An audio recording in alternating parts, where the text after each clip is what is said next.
Hello, good morning. सुबह के बज रहे हैं 6 और हम निकल चुके हैं अपने प्यारे प्यारे सफ़र के लिए। हम जा रहे हैं अपने घर मेरठ। मेरठ है हमारे घर पे प्रोग्राम एक छोटा सा, तो हम बस वहीं के लिए निकल गए थे। गनिष्का यहाँ पे बहुत एक्साइट थी घर वालों से मिलने के लिए, भाई बहन से मिलने के लिए। बस खुश हो रही थी कि मम्मी बस जल्दी से पहुँच जाएं घर पे।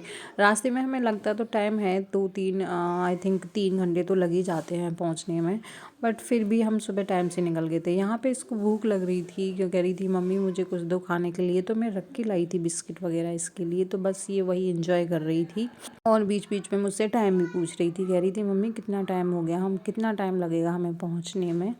तो मैं उसको बताए जा रही थी, कह रही थी अभी तो बहुत टाइम है, अभी तो मैं सो जाती हूँ। तो ये सो गई थी बीच में, फिर जब जगी तो हम तब भी मेरठ नहीं पहुँच पाए थे। तो कह रही थी कितनी दूर और रह गया है। मैंने कहा बस पहुँच जाएंगे 1 घंटे में। कह रही थी हमको कौन लेने आएगा। मैंने कहा जब आएगा जब पता पड़ जाएगी। इसके कुछ ही देर बाद हम पहुँच जाते हैं अपने घर। ये घर सबसे पहले जाके मिलती है अपनी बड़ी सिस्टर से। सिस्टर ने इसके लिए ले रखा था गिफ्ट।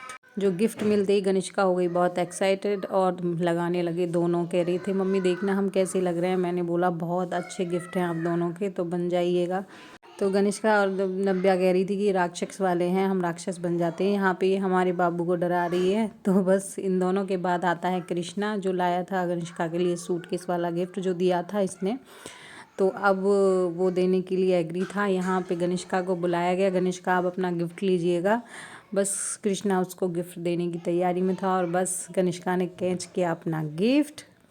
गनिष्का अपने गिफ्ट को मिलके हुई बहुत एक्साइटेड, क्योंकि यहाँ आने के बाद उसको मिले थे बहुत सारे गिफ्ट। यहाँ वो अपनी बड़ी मम्मी से बैग घुमाने की कोशिश कर रही थी, कह रही थी मम्मी मुझे घुमा के दिखाओ। मिलते हैं नेक्स्ट वीडियो में, तब तक के लिए बाय बाय।